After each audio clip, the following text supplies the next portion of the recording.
Bonjour ou bonsoir, bienvenue sur TV5 Monde et dans le magazine de l'art de vivre Nec Plus Ultra, comme vous le voyez. Nous sommes à Cannes, non pour vous parler de l'actualité du cinéma dont vous êtes abreuvé, mais pour vous présenter notre palmarès de l'excellence. Voici le sommaire. Visite du spa des stars et la star des spas. Daniel Valera fait du cirage de pompe un art.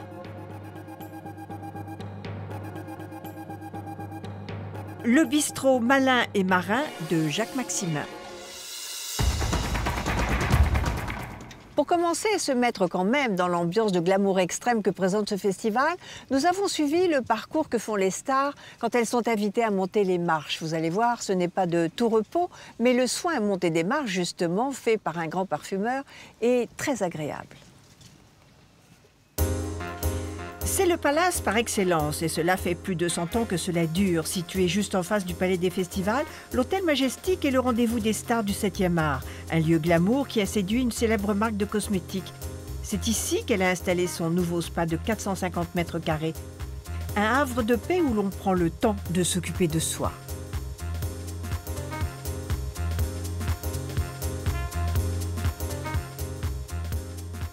Pour nous, l'Hôtel Majestic est un endroit exceptionnel, connu dans le monde entier, du fait de la situation de Cannes. Et nous avons profité de cette situation et de créer des soins spécifiques pour l'hôtel. La marque associe produits novateurs, gestes experts et conseils personnalisés. Donc, je vous accompagne au salon de relaxation, vous allez pouvoir attendre pour votre soin. Je vous en prie. Une bulle de bien-être pour les hommes et les femmes. Bonjour madame, je suis Isabelle, je vais m'occuper de vous pour votre soin, si vous voulez bien me suivre. Le temps du festival, Clarins propose un soin du visage éphémère baptisé Montée des marches, 1 heure de massage et d'application de crème pour obtenir une peau éclatante. À l'issue, impossible de faire grise mine.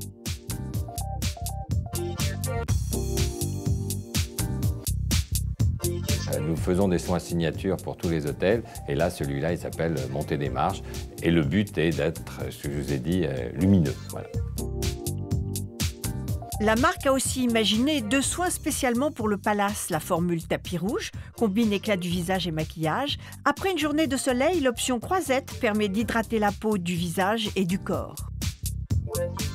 C'est important pour nous, c'est de créer la différence. C'est vrai qu'il y a peu de marques de sélectifs, on va dire, qui font des soins, des soins traitements. Donc nous sommes la seule et donc nous voulons garder cette notion parce que c'est notre core business. Nous sommes nés dans un institut et donc nous voulons garder cette notion. Nos produits sont efficaces et nous démontrons en l'appliquant. C'est en effet un médecin, Jacques Courtin, qui a créé la marque en 1954. Beaucoup de recherches. Nous sommes, par exemple, pour démontrer l'efficacité, avant de mettre un traitement, de lancer un traitement, donc avec une méthode, nous mesurons l'efficacité en laboratoire, c'est-à-dire avec des prises de relief, des prises de mesure d'élasticité, de fermeté de la peau. Et ça, c'est le seul marque qui fait ça au monde. La marque a développé un véritable art du toucher. À chaque soin signature, nous faisons des manipulations, des méthodes spécifiques associées à des produits. Oui. Pour tous les soins signature que l'on fait, nous en discutons ensemble pour atteindre le but que l'on veut et que l'hôtel aussi représente. Massage planant, soins pointus, ce nouveau spa offre une carte très variée, une adresse beauté que les stars s'échangent pendant le festival.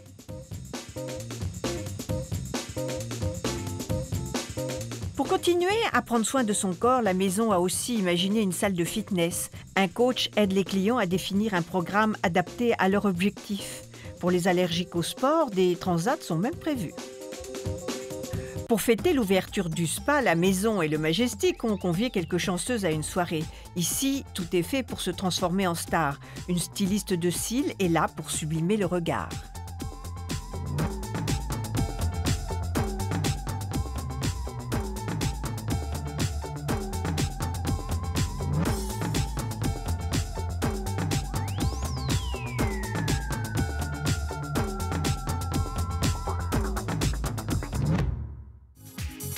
L'élégance ne tient parfois qu'à un cheveu, très à la mode ces derniers temps, le barachignon. Quelques minutes seulement sont nécessaires pour réaliser une coiffure très romantique.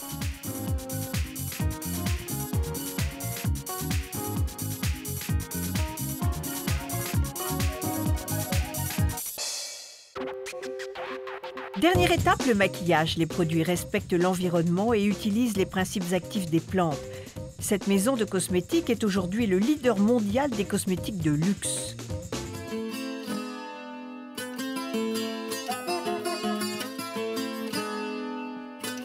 Thème de la soirée, le noir et blanc, les couleurs de l'élégance par excellence. Même les cuisiniers ont respecté ce code en servant des mets noirs et blancs uniquement.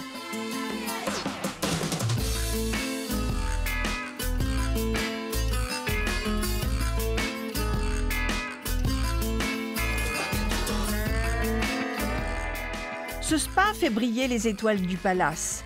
Le Majestic emploie 300 à 500 personnes selon la saison. Être belle comme une star, c'est possible, cela prend seulement un peu de temps. Être belle ne serait-ce qu'un instant, un rêve, mais un rêve réalisable, et cela vaut bien une fête.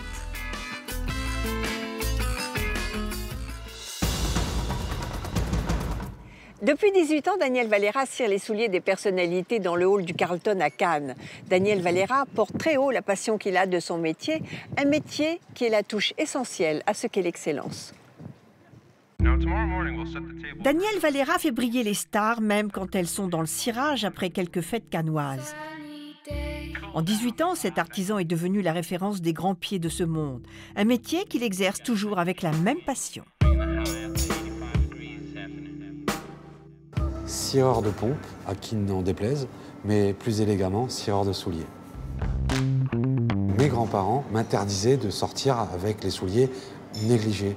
Donc j'ai appris déjà très petit à cirer les souliers et c'était pas une corvée du tout, c'était un plaisir. Quand on regarde une personne, on la regarde soit de haut en bas, soit de bas en haut, mais on finit toujours par regarder les souliers. C'est la finesse, on va terminer quelque chose. Daniel Valera a créé son entreprise en 1996. Il fait du cirage de pompe un art. Il y a 5 phases pour entretenir une paire de souliers. La première phase, on appelle ça le dépoussiérage. Il n'est pas question de mettre un produit sur un cuir qui n'a pas été dépoussiéré. La deuxième phase s'appelle le nettoyage. On va prendre un savon nettoyant et en profondeur nettoyer la peaucerie et le cuir. La phase principale qui est le cirage, où là on va faire des mouvements circulaires sur le soulier pour le protéger, pour le faire briller. Puis on arrive à la phase lustrage qui, elle, va permettre un beau brillant. Et la fin, la plus jolie pour moi, le bichonnage qui va permettre la finition extrême et le rendu parfait. Une dernière étape qui permet de faire briller les souliers. Cette phase-là, moi, je ne peux pas la faire au pied du client. Donc il faut que je le déchausse, en fait. Et c'est tout simplement de prendre un peu d'eau et un peu de cirage et de faire un mouvement circulaire pour que ça devienne comme un miroir, en fait. Certaines grandes marques le font au champagne. Le côté chic et glamour, bien évidemment, mais la meilleure astuce, c'est la salive. Régulièrement, il participe à des salons et à des soirées organisées par des marques de luxe. Il faut respecter aussi le travail des bottiers. Je sublime ce que quelqu'un a fabriqué de ses mains. En France, j'ai la chance de travailler avec un monsieur qui s'appelle Raymond Massaro, qui est le président de la Chambre syndicale des bottiers. On est au Festival de Cannes, mais moi j'ai ma palme d'or en travaillant avec ces gens-là. Je ne peux pas aller plus haut dans mon art. Pouf, voilà le boss, le directeur du Carlton, François Chopinet. Ne dites pas que les chaussures ne sont pas propres. Alors rien que pour la beauté du geste, on va les faire. On va les faire, monsieur. C'est une année particulière pour le palace. Le Carlton fête ses 100 ans et c'est toute une histoire. L'hôtel a été fondé en 1913 par un grand-duc de Russie. Condamné à l'exil, il vivait à Cannes depuis les années 1880.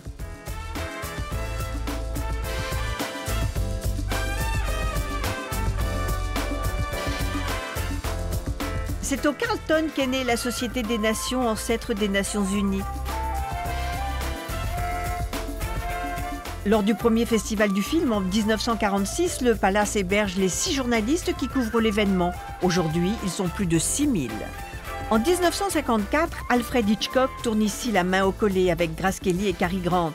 C'est à cette occasion que l'actrice rencontre son futur mari, le prince Régnier de Monaco. Ils se marient 2 ans plus tard.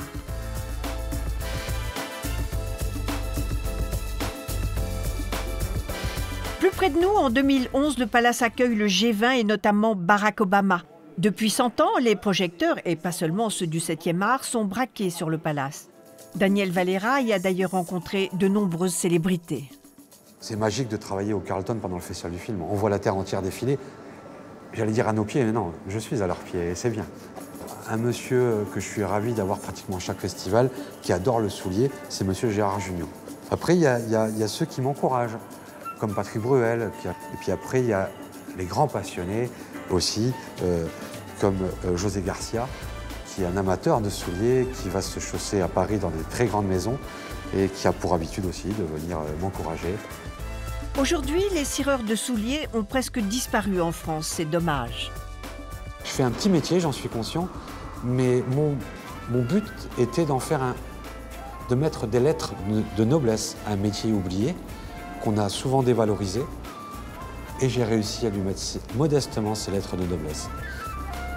La vie est belle, oui, je suis un homme heureux. Il n'y a pas de petit métier. Il s'est construit un réseau hors du commun par le biais de son métier atypique. Super, Merci, merci à vous, monsieur. Merci.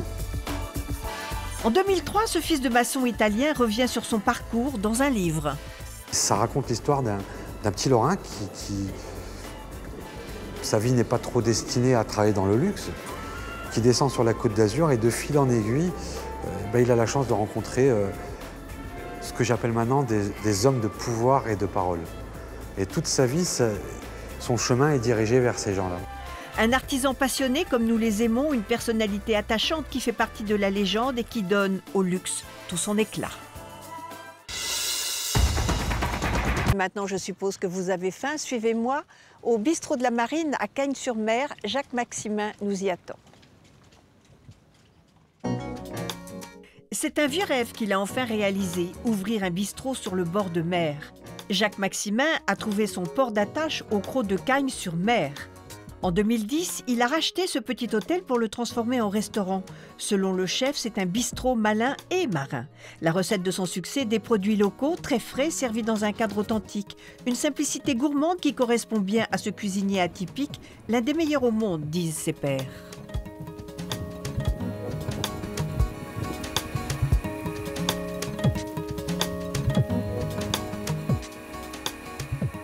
Ça fait 51 ans que je fais la cuisine, donc ça commence à faire. J'ai cette passion, j'ai une addiction à la cuisine. Je ne peux pas me passer de faire de la cuisine. Je sais faire d'autres choses naturellement, mais je suis complètement addict à la cuisine. Il faut que je fasse de la cuisine. Il faut que je touche des produits, il faut que je suis animé par une espèce de force interne culinaire. Depuis près de 2 siècles, le port de Cagnes est connu pour la qualité de ses poissons. Le chef les mijote dans un esprit bistrot.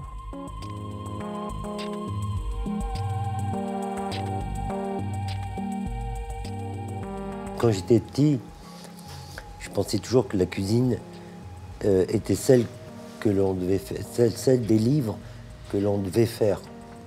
Et un jour, j'ai eu l'occasion de travailler au Moulin de Mougins avec Roger Verger. Et j'ai découvert une cuisine de liberté. Il y avait des recettes. Je rentrais chez moi, je cherchais dans l'escoffier cette recette, je ne la trouvais pas. Alors je me suis dit, mais je ne comprends pas. Et d'un seul coup, j'ai découvert que l'on pouvait faire une cuisine personnelle sans qu'elle soit codifiée ou écrite dans des manuels. Alors là, ça m'a ouvert l'esprit, quoi. Selon la saison, 10 à 15 employés travaillent à ses côtés, un établissement à taille humaine. Je regarde toujours devant, je me dis, tiens, demain, qu'est-ce que je peux faire? Et d'ailleurs, ce qui me force, sans me forcer, c'est pas me forcer, le fait de travailler aussi avec des gens très jeunes. Ça ne m'oblige pas, c'est de nature. Je leur communique mon savoir-faire. Parce que moi, j'ai vécu et j'ai souffert, j'en ai souffert longtemps, d'espèces de cachotterie, de cacherie, des recettes qui s'écrivaient sur le coin de la table, qu'on gardait dans la poche, boum, boum. Bon, moi, aujourd'hui, boum, tout est ouvert. Allez, prenez. Et je leur dis souvent, il faut voler le métier. me voler. Parce que j'ai pas toujours le temps d'expliquer, de faire voir le truc. Dis-moi, regardez, vous me suivez, vous regardez, vous volez le métier. La décoration de la salle rappelle l'origine du lieu, une maison de pêcheurs construite en 1869.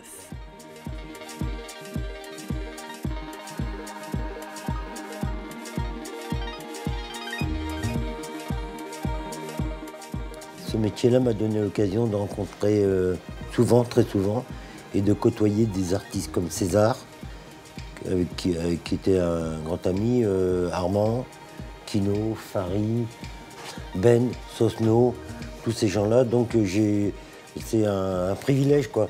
Et en même temps, ça m'a donné cette passion. J'ai été collectionneur, mais maintenant je le suis moins. Mais je collectionne de tout par principe. Né dans le nord de la France, Jacques Maximin est passé par de grandes maisons comme Prunier, le Pré-Catelan et le Negresco à Nice. Quand j'ai décidé de faire un bistrot marin-malin, comme souvent j'emploie ce terme, cette expression, le travail du poisson ne souffre pas une qualité médiocre. Il faut que ce soit vivant. Si fait un tartare de poisson, un carpaccio de poisson, il faut que ce soit du poisson du jour. C'est une cuisine de l'instant, de passion et de technique. Quand je reçois le produit, le problème, c'est tout de suite, surtout dans des quantités comme maintenant, ça fait à peu près 60 kilos bruts, il faut percuter tout de suite. Qu'est-ce que je vais en faire? Il faut l'imaginer instantanément. Alors maintenant, il faut que je cherche comment les accommoder. Voilà, je vais pas prendre de livre de cuisine, ça c'est clair, mais je vais chercher le mode de cuisson, l'accompagnement idéal. Je vais provoquer une recette. Parce que c'est pas codifié, c'est pas une carte qui voyage pendant 3 mois, c'est au jour le jour. L'obligation, c'est au quotidien, sans se forcer, faut envoyer, c'est-à-dire envoyer du lourd. Le chef aime innover chaque jour. Le travail que je vais faire ce midi, qui va être tapé, va être aussitôt sur Internet. Donc je pourrais en revendiquer par exemple la paternité au jour le jour. 250 pièces de cuivre. Avec le nom.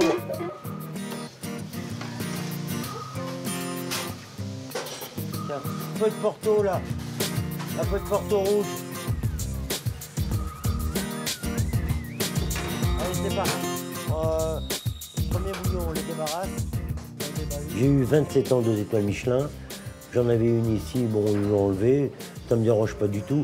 Je vais vous dire très sincèrement, confidence. La plupart des inspecteurs Michelin, ils sont très gentils. Très gentils. Leur connaissance et leur capacité culinaire s'arrêtent là où commencent les miennes. J'ai affiché la couleur bistrot gourmand. Ma cuisine, elle n'a pas faibli. Au contraire, au demeurant, elle est même passée de notre dimension parce que maintenant, elle est beaucoup plus épurée, beaucoup plus simple, beaucoup plus nette, axée pure, axée, il n'y a pas de maquillage, il n'y a pas de make-up dans cette cuisine. Je prends le produit, je le cuisine, je le sers. Un retour à l'essentiel pour celui qui a collectionné les titres 2 étoiles au Michelin, meilleur ouvrier de France en 1979, jeune chef de l'année pour le Goemio en 1982, mais il cultive sa différence. Je suis un marginal, que je ne fais jamais les choses comme les autres, que quand un produit est à la mode, c'est le meilleur moyen pour moi d'aller à contre-courant. C'est un fait marquant de ma personnalité. Je ne veux surtout pas faire ce que font les autres. Ce sacré caractère, c'est l'ingrédient qui donne tant de goût à sa cuisine, comme ces traits au capre, dont on garde un souvenir ému. Ciao Cannes, et que le meilleur gagne, et le verdict pour Jacques Maximin sera donné par ce qu'il y a dans l'assiette. Merci, un merci tout particulier à Yannick Aleno et à Éric Briffard qui m'ont conseillé fortement ce haut lieu, ce très haut lieu de la gastronomie internationale. Merci à Elie Trent et au Palais Bulle, dont nous parlerons plus tard, de nous avoir accueillis. Je vous retrouve la semaine prochaine, toujours sur TV5 Monde ou sur notre page Facebook où vous pouvez voir ou revoir nos émissions, et ce pendant 3 mois. En attendant, voici notre coup de cœur, puisque le luxe à Nec Plus Ultra est avant tout une histoire de cœur. Au revoir. Parce que votre mère est une star, elle mérite un cadeau brillant pour sa fête. Mathieu Tournaire, le fils de Philippe, réalise des bijoux sculptés main, son inspiration de l'architecture au cadenas, symbole des amoureux. François-Joseph Graff a été pris la main dans le sac. Architecte décorateur depuis plus de 20 ans, il a dessiné une ligne d'accessoires, un hommage à un savoir-faire français et à la créativité du bon goût. Ses sacs et pochettes sont composés uniquement de matières nobles, crocodile, ivoire, ébène. Ils sont ornés de broderies indiennes. François-Joseph Graff propose aussi une série de mailles, de soie et de cachemire, des écharpes, foulards, gants et paréos coordonnés au sac. Des objets de désir tout en pièces uniques à offrir à la star unique de notre cœur, notre mère, évidemment.